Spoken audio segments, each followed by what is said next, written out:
test for Todd. This is an African Pyroliser nozzle. The fuel they produce in their tire to fuel operation is so flammable that they don't even need combustion chambers. So what we have here is 50% gas, 50% diesel to kind of simulate the flammability of their product. And we're going to take out some weeds at the same time. This is very dangerous.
Well, I had some trouble connecting the air hose, is what you saw there in the beginning. I had it raised up in the air because I wanted to be able to observe the flame. Not ideal for killing weeds, but figured if there was anywhere to direct this flame, it would be in this direction.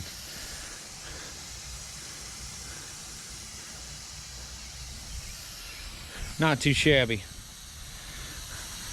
I think you'll be impressed with the output of these nozzles, Todd.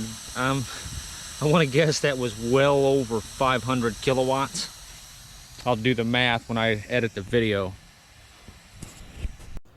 Just in case, I'll take a little clip of this with a different camera. You never know which one's going to come out best.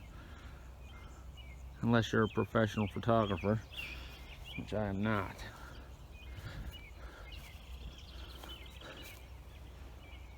Not too bad. So in about 3 minutes, we burnt 2 liters of fuel.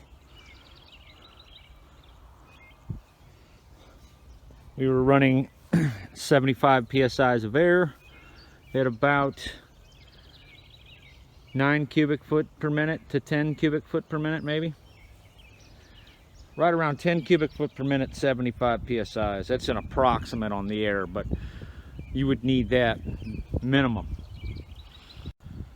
So just a pump and air blower, you could say, on this burner was 6 horsepower. Although this thing is tiny, The fuel injector on a diesel engine is pretty tiny too, but what it does, this is basically just the injector. The fuel pump and the air blower, about 6.5 horsepower, I think. And the fuel output, pretty impressive.